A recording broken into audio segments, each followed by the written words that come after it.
outside today in our beautiful backyard to do a very, very special unboxing for you today with something that we know about this much about. And that's being very generous. It's probably more like we know that much about. We do know that we got a different one of these a while back and it didn't work very well, so we sent it back and we got this one.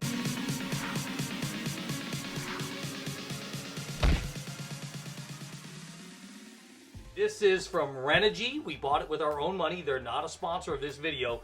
And it's got a very long part number here on the box. So let me just pick it up here so you can actually see it. It is. Oh, here we go. Can you read some of the letters with me, big guy?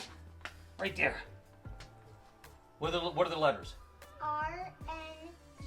Dash. Minus. Dash. And then. K-I-T. Dash. Dash. S-T-A-R-T-E-R-100-D. Dash. W-N-D-30.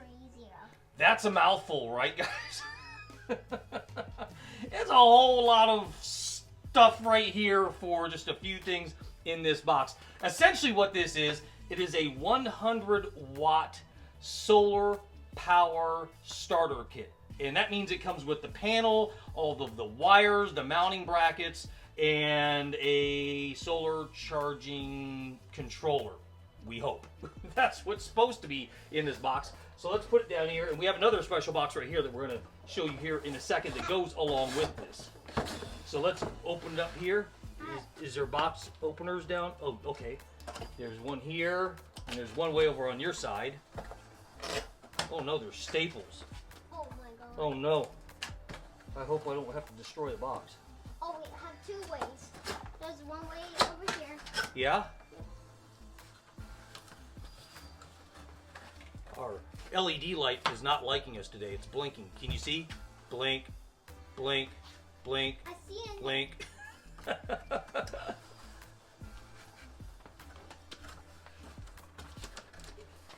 Let's see. How are we going to get this out?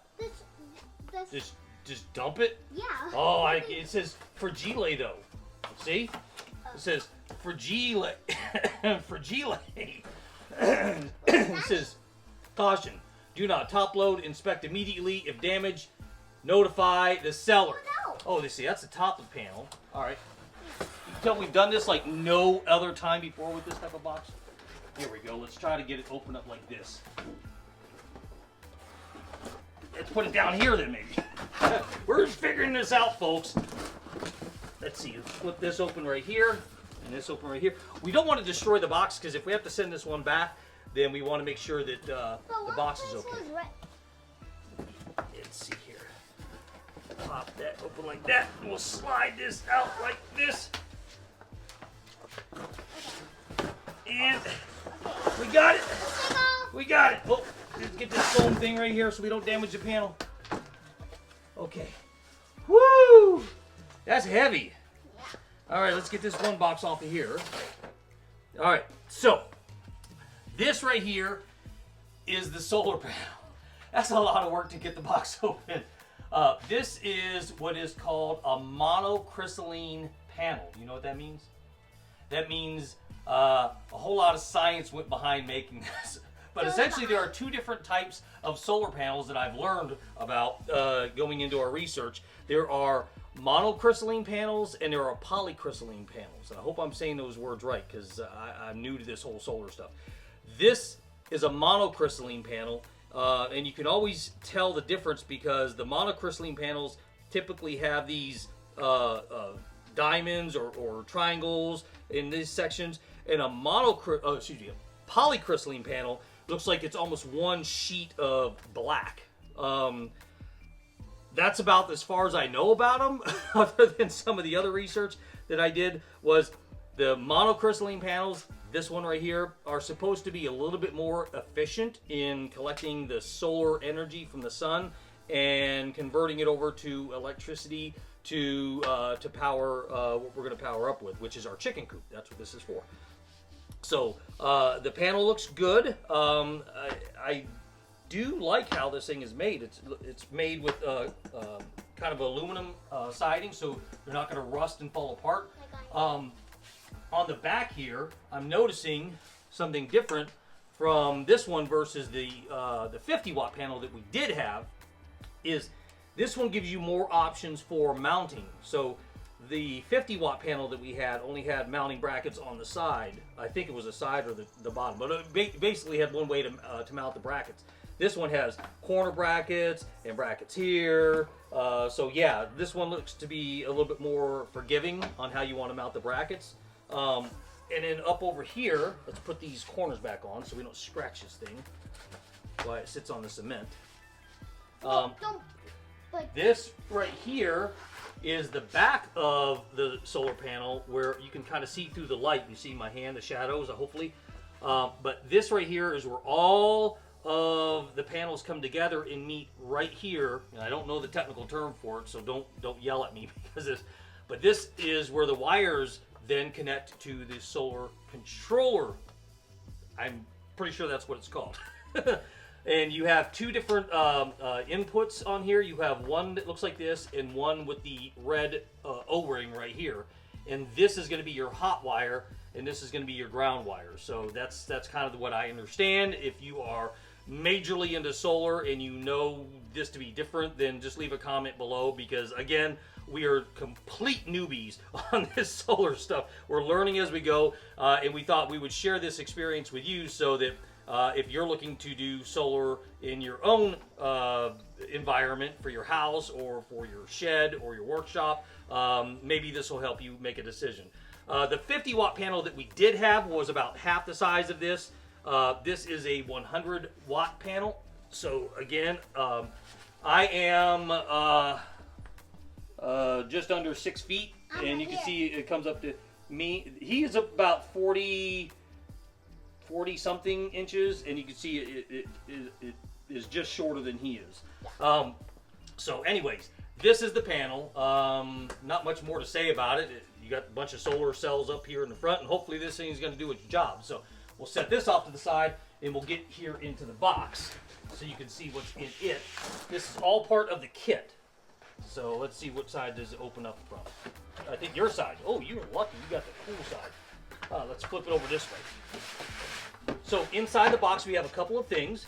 We have these. A lot of cords. Yeah, these cords right here are for the solar controller panel to the battery, and that's why it's got these little rings on it. You hook those up to the battery, and over here they've already kind of pre-stripped them, and all you have to do is pull off the insulation, and it'll slide right up into your solar controller.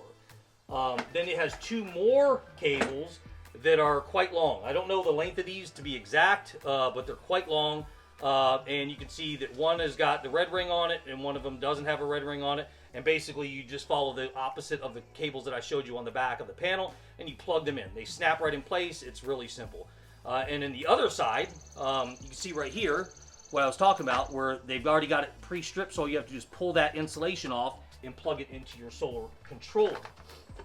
This little box right here.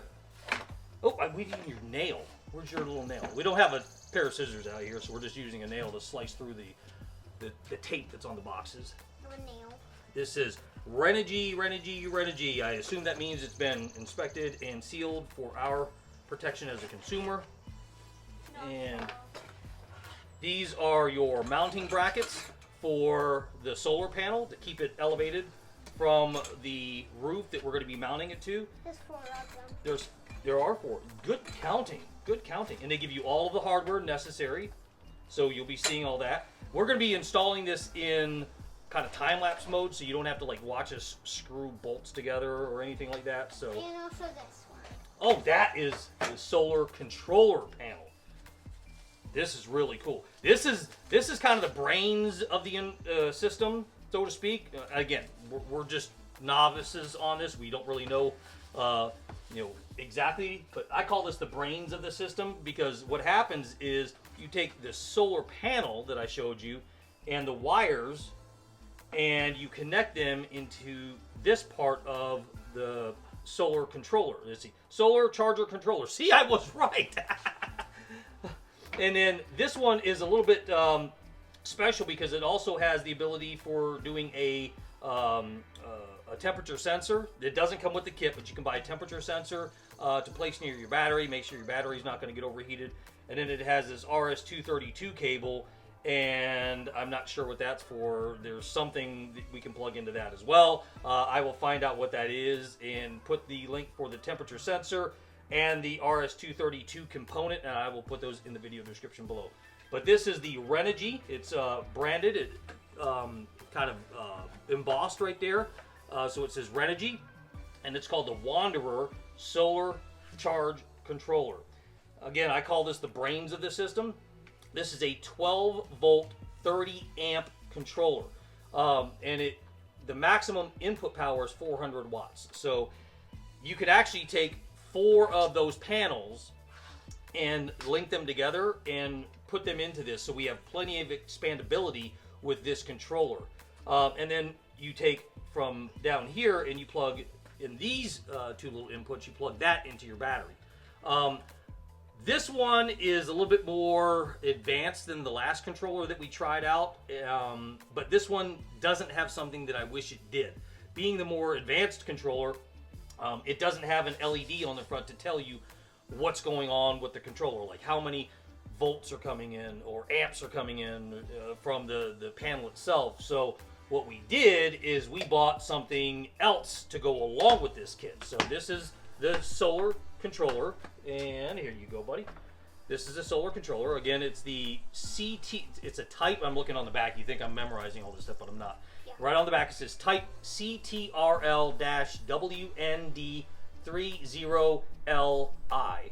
So that is what this is. And it is a 30 amp solar charge controller. 200 and this is a 200 amp is what this means. And this is going to give me insight to what's happening inside of this guy right here. This is going to go in line between the panel and the controller. Now, I've seen other people do it from the controller to the battery, but our inverter that we're using on this system already has a LCD system that kind of shows the feed from the controller to the battery, through the battery to the inverter. So we have that visibility, but we want to see the visibility from the panel into the controller, and that's what this little guy is going to do right here. This is from, it's called a high precision watt meter and power analyzer. A lot of words for some guys that don't know much about solar, right? We're just learning. But it's cool. It's like a science project that we're learning about. So this is what it looks like. It's very, very tiny. Yeah, I'll take it out of the box. Let's see. All right. So it's already pre-stripped. Not much to see here, but this is what it is. And basically, this is the input. It says source. I'll hold it a little bit closer for you. It says source right there. And this is the load. So this goes out to the solar charge controller, and this comes in from the solar panel itself. So we'll be able to tell the kind of the data of what the panel is doing for us. So that's what this is going to do for us when we put it all together. So what we have to do now is we have to kind of gather all of our stuff that we've just showed you. We're going to take it over to our shed, which has our chicken coop in it, and we're going to do an install. Now, what I'm going to tell you about this install is it's going to be in 2 phases. The first phase is going to be a temporary install. So we're not going to actually mount the solar panel to a roof. We're actually going to mount it to a couple of sawhorses just to keep it elevated off the ground. We're going to put it in the relatively the same location, except for just lower of where it'll be up on the roof. And we're going to let it run for an entire week, and we're going to keep an eye on it for an entire week, and we're going to keep you updated in the video throughout the week of what's happening with it. And at the end of the week, if everything looks good, then we're going to take the panel from the sawhorses and we're going to mount it permanently to the roof. So that's the plan. We hope it all works good, and we're going to take you along for the ride. So let's go.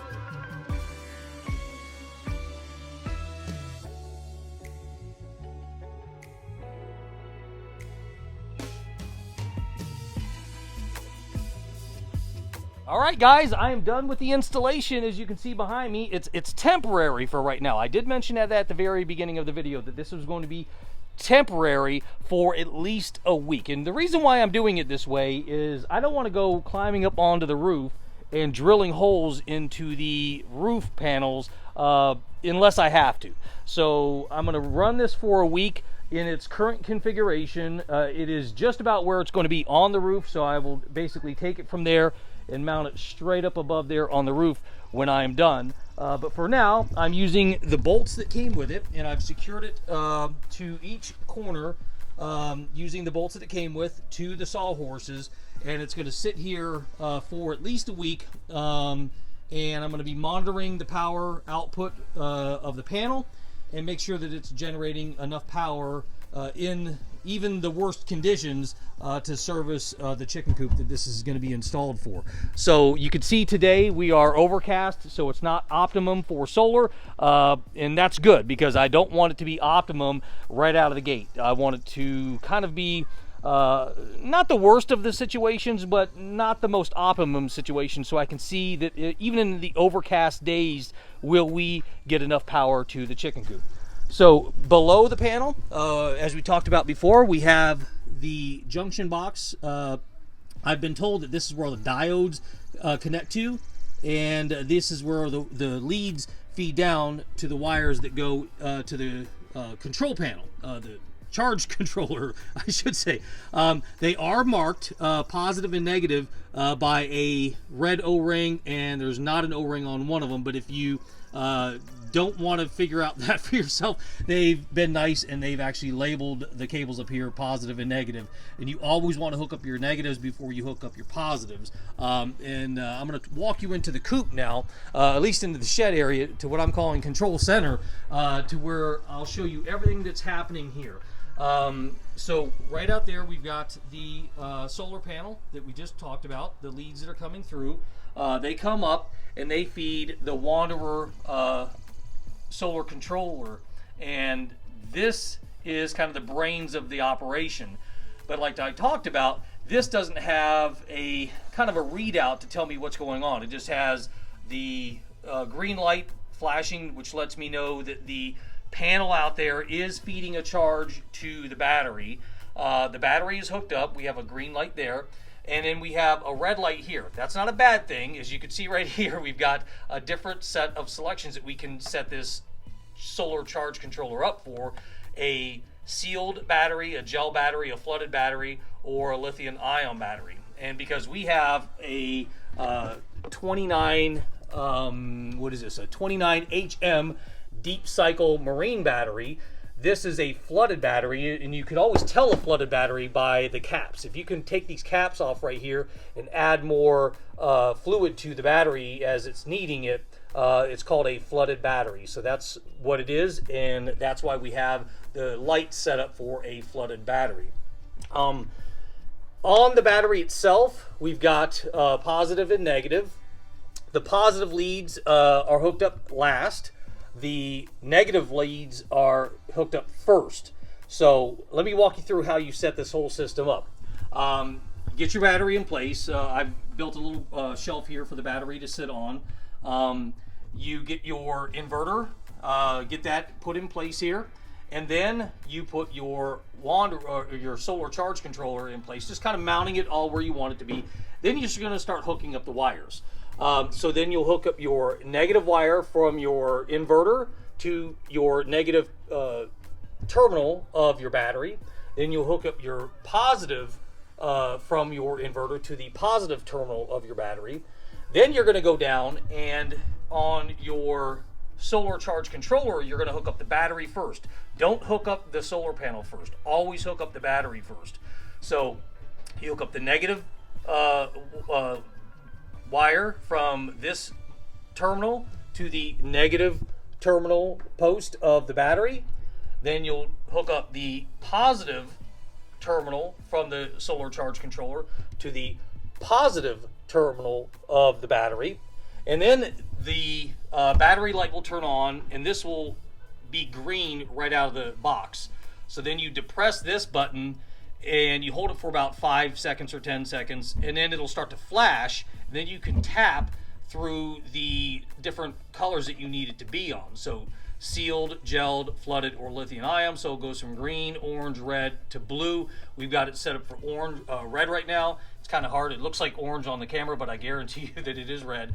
And then once you get that, you let the button go, and after about 5 or 10 seconds, it'll lock itself in place, and then it knows that it is charging a flooded battery or whatever type of battery that you have. Once you have that set up, then you go ahead and you hook up the panel, the solar panel. So as I talked about at the very beginning of the video, I like this controller so far because it's a little bit more beefy. It's a 30 amp controller. And what I didn't like about it was that it doesn't have any visible readouts of what's happening on the actual solar charge controller itself. You can see on my inverter, I've got a lot of digital readouts up here that I can see from the controller itself. I'm inputting 13.1 volts at 60 hertz, and I'm feeding out 115 volts, and I'm consuming 5 watts of power right there. So that's what's actually feeding out of my inverter right here. But coming into the controller, I wanted to know how the panel is operating. And that's why I added this piece right here. This is a 200 amp watt meter that I've wired up in line from the actual solar panel to the solar charge controller, so I can tell the health of the panel at any given time. And there's a lot of information on this little panel, and it's kind of a passive thing. There's no on-off switch. You just kind of plug it in line, and you can monitor the readouts. This is over time down here as it's flashing, and in the top line is your real-time readout. So 13.1 volts feeding out. You can go up here and confirm. Yes, we have 13 volts coming out, so that matches up, and that's nice. And then down here, the input from the panel is 0.77 amps right now. So even in the overcast conditions that we have right now, it's still pulling in 0.77 amps. And as it gets more sunnier, then obviously that'll get more efficient.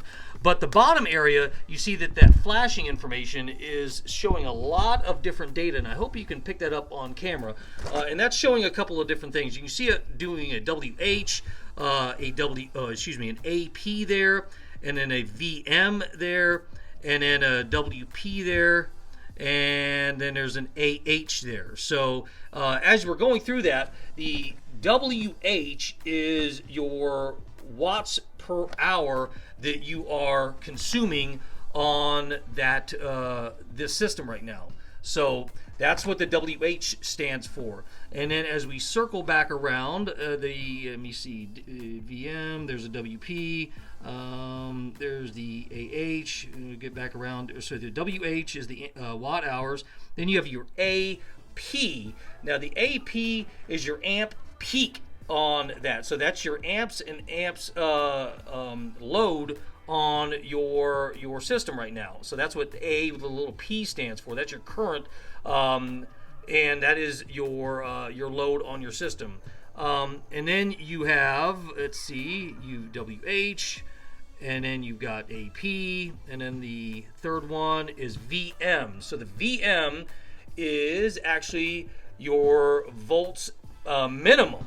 So voltage and minimum volts to the system. So that's what the V with the little m stands for. So 13.08 minimum voltage, which is nice because if this system drops below the voltage of the battery, it'll stop charging the battery. So I've been told.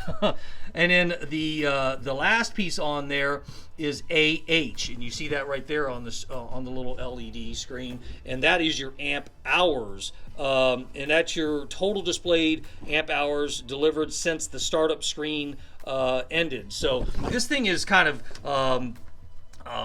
sequential, and as you're using more data, and as your system stays running, this will tell you the life of the usage on your system. But again, that top line is your real-time stuff. Your bottom line is kind of your statistics right there, and that's your watts being pulled out as well to the overall system as well. So that's what I know about it right now. If you've used these systems in your solar setup, again, I am a complete rookie when it comes to solar. I am just learning this on the fly. I've watched some videos from some very good YouTubers, and they've taught me a lot. And all I'm trying to do is share with you what I've learned as a novice, because if you're looking to get into solar for whatever reason, and you're looking for that beginner, not an expert, to teach you on how to do things, then hey, this is exactly how you might be finding yourself right now, kind of scrambling to find information. Hey, how do I hook things up? What's better than the others? So I talked about the difference between a monocrystalline panel, which is what our system is right here, and a polycrystalline panel is. The monocrystalline panels are a little bit more efficient than the polycrystalline, so I've been told. But make sure that on your system you size it for at least 2x to 3x your pull draw on the system on any given day. Because if the weather gets so bad up in the sky that solar energy can't get down to the panel, and the panel convert that solar energy to electrical energy, you're going to have kind of a bucket of energy stored up in your battery to be able to service your devices until the sun comes back out. So again, just 2x to 3x is a good rule of thumb, sizing your system to your watt and amp load to what you're going to use on a daily basis. So that's what we have right now. Again, I'm going to run this for at least a week, and I'll keep you updated as the weather goes on a daily basis, just to kind of let you know, hey, today was cloudy, tomorrow on day 2, what's the weather going to be like? I have no idea. It could be raining, it could be sunny, but every day I'm going to add to this video, give you a quick update on how we're at, and at the 7th day, if everything is good, then we're going to take that panel and we're going to mount it to the roof. So let's keep our thumbs up, let's keep positive, and let's hope that everything works out, and we'll keep you updated as the week goes. All right, we are at day number 2, and we are in probably what I would consider one of the worst situations that a solar system could be in. We are complete overcast skies today. We have been raining all morning, and it's 47 degrees. So it is a pretty nasty day out here. It's been raining all morning. You can see the panel is just completely drenched where it was mounted yesterday on the sawhorses, puddling right here and ponding from all of the rain that's been happening all morning long. And I've got to be honest with you, I'm not expecting much out of the panel today. If it's actually functioning, I will be shocked. So let's take a look at the solar charge controller and our watt meter and check the status for day number 2. All right, we have a flashing green light from the panel itself, which is nice. That tells us that despite the nasty weather outside today and all of the rain that's happening, it's actually functioning at the solar charge controller, which is nice. And let's peek down here at the watt meter.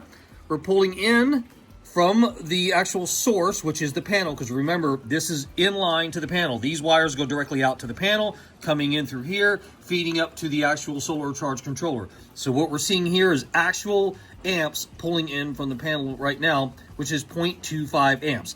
Not a whole lot, but it's definitely enough to keep charging the system. Even at a slow trickle charge, it's still powering the system. And as you can see up here, 12.5 volts is the input from the battery itself, and we do have a load of 12.5 volts going out to the solar charge controller. So we do know that this is as accurate as the input from the actual panel itself. So that's really, really nice to know. I got to be honest, I didn't expect to see anything today to the tune of power feeding into the actual system. But it's nice to see that this monocrystalline panel is functioning a lot better than the polycrystalline panel that we tried out first. Because remember, we tried out a 50-watt panel system, and in the conditions that we're in today, it didn't function at all. It was actually non-functional in cloudy weather and in inclement weather. So I'm very surprised, shocked, and happy to see that this monocrystalline Renogy kit is still functioning in this bad weather. So that's the day number 2 report. I'll check on it a couple of times today just to kind of see what's happening. If it jumps up in amps coming in from the panel itself, I'll turn on the camera and kind of show you where we're at as far as that update goes. Otherwise, we'll see you tomorrow for day number 3.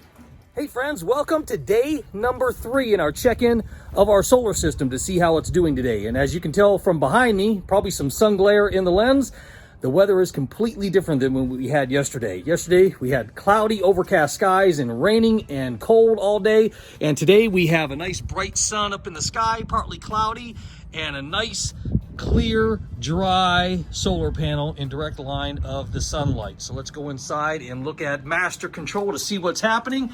We have the activity light from the solar panel on our solar charge controller, and on our amp meter, we're pulling in 2.81 amps right now directly from the panel. Remember that this amp meter is directly in line with the solar panel, so we have the lines right here that go out and go over there and feed from the solar panel. So what we're seeing right here is directly from the solar panel itself. The load on the system is 12.88 volts. And if we come up here to our inverter, we have 12.8 volts. So a nice check-in for day number 3. I don't know what the weather's going to be like tomorrow. I know this morning it was overcast, and I wasn't sure if we were going to get a good reading today. But with this nice afternoon sun, as you can see, a nice reading on the panel. So I'm pretty happy about day number 3, and I can't wait to see what day number 4 has in store for us. All right, guys, we're on day number 4, and I gotta tell you, I don't have a warm and fuzzy feeling in the gut about looking at this system today, because yesterday was beautiful. We had a lot of amp pull from the panel yesterday, but today, as you can see, the clouds returned. They returned with vengeance. That is a very thick cloud cover today. The sun is probably right around here in the sky right now, and yeah, there's nothing. not a glimpse of the sun. So I have little hope that this panel is doing anything today. I hope it's doing something, but honestly, if it's not, I'm not going to be surprised. So let's go on in here to master control and see what's going on. Wow, we got a blinking light. So we have at least something going on. Let's take a look. Oh boy, boy. Could you do any worse than this? Well, 0.13 amps coming from the panel. I guess that's not too bad, all things considered. When you look out at the sky and you think how thick that cloud cover is, it's still pulling in 0.12. It was 0.13 just a few seconds ago. Now it's 0.11. It's getting worse by the second, folks. So anyways, we have 12 volts of pull on the inverter with 11.99 volts coming on the load from the amp meter. So yeah, I didn't expect much out of today, and it didn't disappoint. So, but I am impressed with this. I do have to say this. I am impressed that it's actually pulling anything, because the 50 amp panel that we tried before this from Renogy, when it was this much cloud cover, it didn't pull anything. It was just a completely dead panel in this thick of a cloud cover. So I'm impressed with the fact that it's pulling something.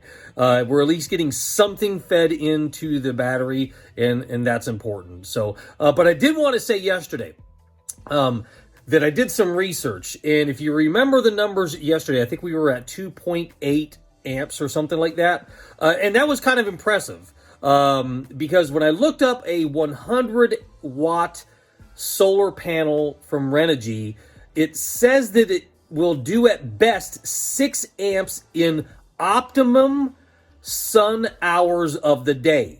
So we were not in like optimum sun, as you've seen yesterday, and we were at 2.8 amps. So that's almost 50% of the panel's capacity during peak sun hours. So I got to tell you, after I did my research yesterday, I was very impressed with how it operated yesterday, and I can only imagine how well it's going to operate in better sun conditions. But today, with it being as bad as it is, well, it is what it is. But we did get a little something coming into the panel, going to the inverter and into the battery. So actually from the panel to the battery and then to the inverter. That's how it works.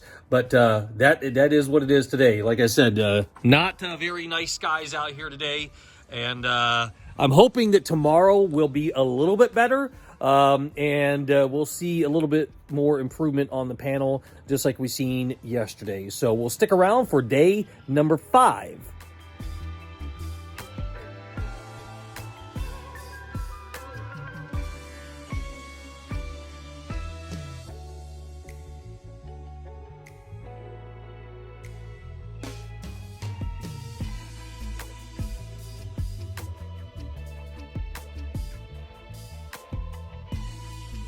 Hey friends, you just seen it. We moved the solar panel from the temporary installation on the sawhorses, and now it's permanently mounted on top of the shed, which means we are on the last day of the Renogy 100 watt solar kit system check-in. I got to tell you, this has been a really fun week to watch the different weather patterns happen and check in on it during cloudy days, during rainy days, during full sunny days, during partly cloudy days. And it's been a really cool journey to be able to see this perform much better than the 50 watt Renogy system that we originally bought, but we returned because it stopped working after about 2 days of installation. Let me point the camera up here so you can see the installation of the panel. I've got the panel right on the edge of the roof, and right on the corner of the panel, you can see there, I've got the connection points exposed. And the reason why I did that is so that if I had to go up there and do any maintenance on the wires, that I could easily access them and detach the main wires from the solar panel. So that's the reason why I did that. But we also did some cleanup on the inside as well. The panel is now on the roof. We ran the cables through an access hole up in that corner. We brought the cables down nice and tight along the wall there, and we finished up the installation, making it nice, tight, and clean. So I always leave a multimeter right next to my system so that if I have to do any troubleshooting, it's right here by it. Again, we've got the 29 HM deep cycle marine battery, which is the kind of the heart of this system that keeps everything running when there is no sun. Over here we've got the Renogy Wanderer solar charge controller. You can see we've got the activity light going on right now, which means all of the hookups were good after we reconnected all of the wires. And right now we've got 2.24 amps being pulled in from the panel. A little bit earlier today, I did see that number up as high as 4.3. So we are getting a phenomenal performance from that panel as it's mounted up on the roof today. So 2.19 amps. We pull and draw, even at max capacity. Right now, 5 watts now, or he jumps from 5 to 10, but we're at 5 watts of power consistent. During the winter months, we'll be at 50 watts of power, which I believe is 0.4157 amps or something like that, if my calculations are correct. So if you look at the amp pulls, we are well under that as far as consumption versus feed. So that's nice. Remember, when you are building out a solar system, you want to size your system to about 2 to 3x your amp hour pull. So if we're pulling on average 0.4157, I forgot what it is, but it is 0.41 in some change amp hours per amp hour, then we are well into the 3x range, almost a 4x range as far as the capacity size of the system. But yeah, that's a good rule of thumb when you're building out a solar system, is to size your panel, your battery, and your solar charge controller to be able to feed more amps into the battery than you consume. And the reason why you want that is you want to be able to stay ahead of the consumption rate that you're burning through on the battery and keep that battery nice and topped off. Moreover, it's also going to allow you to keep your system functional on those cloudy days. So when you don't have sun at all, which during the winter months here in Pennsylvania, there may be a couple of days where we don't get sun at all, or we have a really thick cloud cover that's going to prevent the solar panel from functioning. And that 3x of the system build is going to give me at least 2 to 3 days of battery use before the battery is completely depleted out and we have to charge it back up. So that was a really cool journey. I'm glad you stuck around for the video. If you stuck around for this video as long as it's been running, then good on you. I appreciate that.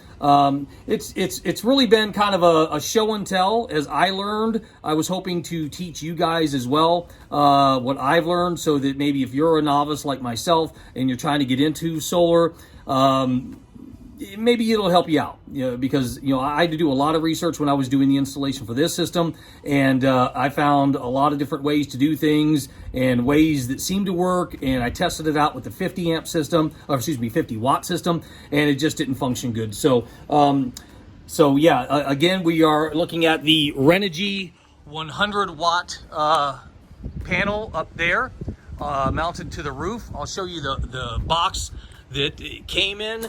This is the box that it came in, just in case you are interested in getting one for your very own. There will be a link in the video description below. It's the Renogy RNG Kit Starter 100D WND30. I did buy this amp meter separate, and it's wired in line to the panel.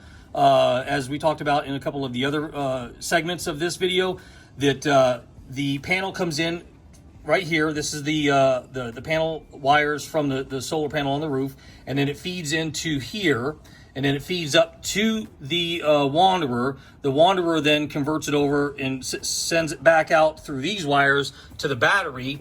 The battery is up over here, and that's where the Wanderer is connected, and that's also where the inverter is connected, and that feeds out to the inverter, which is right there. And I will have a link to all of these products in the video description below, just in case you want to get one for your very own. So I hope you like it. If you did, give it a thumbs up. Don't forget to subscribe to the channel. I'm going to be doing a lot more how-tos and unboxings and weird things over the summer. And if you want to check them out, then you want to make sure you click that bell as well, so you get notified when new videos are uploaded to the channel. Also, check out our merch store, and if you want to take it up a notch, become a patron, and all of those links are down in the video description below. So until the next video, we'll see you next time. Bye.